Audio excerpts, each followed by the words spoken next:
ভারত পাকিস্তান পরিস্থিতি যে অবস্থা আমরা দেখলাম, কাশ্মীর সীমান্তের পেহেলগামে সেই সন্ত্রাসী হামলায় 26 জন নিহত হলো, তারপর ভারত সেই দায় দিচ্ছে পাকিস্তানকে, এবং সবশেষে আমরা দেখলাম কাশ্মীর সীমান্তে গোলাগুলির ঘটনা ঘটেছে পাকিস্তান এবং ভারতের সেনাবাহিনীর মধ্যে।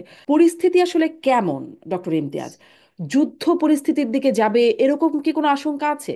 আপাতত মনে হচ্ছে না যে বড় ধরনের যুদ্ধ হতে যাচ্ছে, তবে সার্জিক্যাল অ্যাটাক যেটাকে বলা হয় সেটা হওয়া সম্ভব। ছোটখাটো গোলাগুলি এটাও অলরেডি হয়েছে। এটাও হওয়া সম্ভব, কারণ দুই দেশের জনগণের মধ্যে ইমোশনও কিন্তু সাংঘাতিক বেড়ে গেছে, হুম। এবং মিডিয়াও কিন্তু বিশাল হাইপ তৈরি করেছে। এটাও খেয়াল রাখতে হবে। তো সেই মিডিয়ার যে হাইপ এবং জনগণের যেই প্রত্যাশা, এবং যেই মাসিভ ইন্টেলিজেন্স ফেল করেছে, সেটাকে যদি সামাল দিতে হয়, তাহলে কিছু তো একটা করতেই হবে মনে হয়। কারণ হচ্ছে যে আহ, এটাই আবার গণতান্ত্রিক সরকারের মধ্যে এই জিনিসটা ঝামেলা থাকে। কারণ সে যদি না করে কিছু, তাহলে আবার অপোজিশন একেবারে বসে আছে। যদি কিছু না করে, তারে অপোজিশনও কিন্তু এখন হয়তো একসাথে আছে, কিন্তু কিছু না করলে আবার দেখবে অপোজিশন বলে, আরে তুমি কিছুই করলে না, একেবারে ছেড়ে দিলে ইত্যাদি। তো সেই জায়গায় একটা ভয় এখনো আছে, যে দুটো দেশেই, এবং এটা দুটো দেশের মধ্যেই আছে, সেই দুটো দেশ আহ, পাল্টা আক্রমণ করার ফলে এক ধরনের লড়াইয়ের মধ্যে যেতে পারে। তবে বড় যেই যুদ্ধ যাকে বলা হয়, সেটা হওয়াটা আপাতত মনে হচ্ছে না, কারণ তার প্রস্তুতির ব্যাপার আছে। এটাও খেয়াল রাখতে হবে জনগণ রেডি কিনা সেই ধরনের বড় যুদ্ধ, সেটা ভারতের জনগণ প্রস্তুত কিনা। মুন্সি ফয়েজ আহমেদ, আপনার কাছ থেকে একটু জিজ্ঞাসা করি যে আপনার কি মনে হয় মানে যুদ্ধ পরিস্থিতি থেকে যাচ্ছে কিনা, এটি একটা, এই প্রশ্নটা তো আছেই।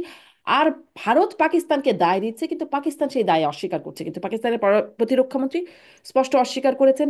টিআরএফ যারা দায় স্বীকার করেছিল, পরে তারাও বলছে তাদের নাকি ওয়েবসাইট হ্যাকিং হয়েছে, তারাও আসলে দায় অস্বীকার করছে।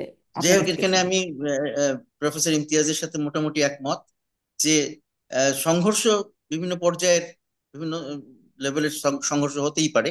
যেটা হচ্ছে এখনো ছোট ছোট স্কার্মিশেস হচ্ছে, তারপরে আরো হতে পারে, আরেকটু আরেকটু বড় আকারেও হতে পারে, কিন্তু পুরোপুরি যুদ্ধ লেগে যাওয়া সেটা সম্ভাবনা কম।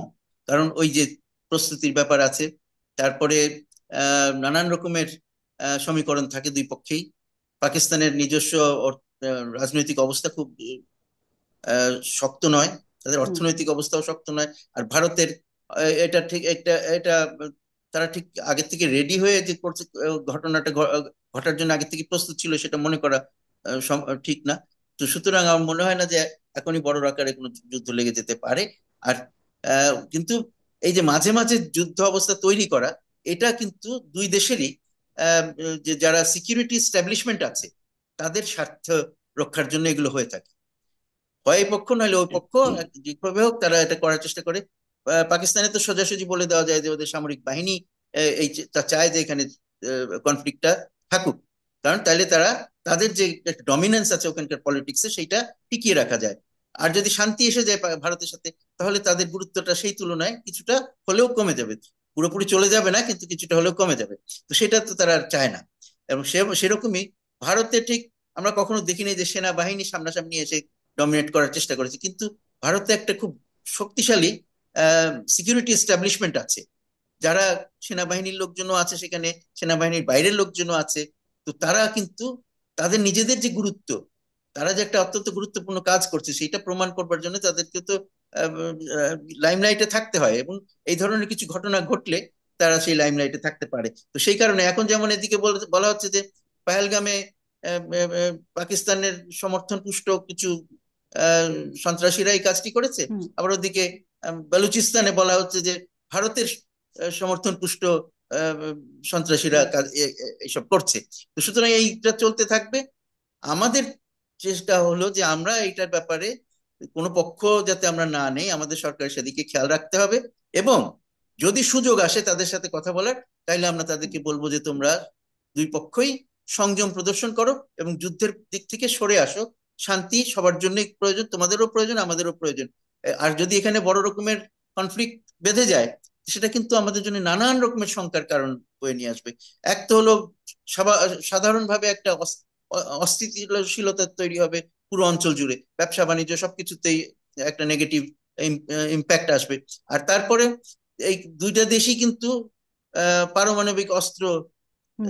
দিয়ে অস্ত্র আছে তাদের দুজনেরই। ভুল করেও যদি একটা পারমাণবিক অস্ত্র ব্যবহার করা শুরু করে হুম। ফেলে তাহলে কিন্তু সবার জন্যই খুবই বিপদের সম্ভাবনা আছে। সুতরাং আমরা চাইবো যে এই জিনিসটা এখান থেকে দুই পক্ষই ওই খাদের কিনার থেকে সরে আসুক এবং কোনো না কোনো ভাবে শান্তির দিকে এগিয়ে যাক। আমি আজকে গিয়ে দেখছিলাম ভারতীয় একটা গণমাধ্যমের টিভি একটা প্রোগ্রামের দেখাচ্ছিল, যেখানে তারাও সেখানেও যে তারা তাদের যে সাধারণ মানুষ আছে বা যারা এইসব নিয়ে কথাবার্তা বলেন তারাও কিন্তু সরকারকে বলার চেষ্টা করছে যে তোমরা সংযম প্রদর্শন করো এবং find a way out to establish a dialogue. Dialogue শুরু করতে পারলে সেই ডায়ালগ থেকে আস্তে আস্তে হয়তো কিছুটা হলেও পরিবেশটা শান্ত করা সম্ভব।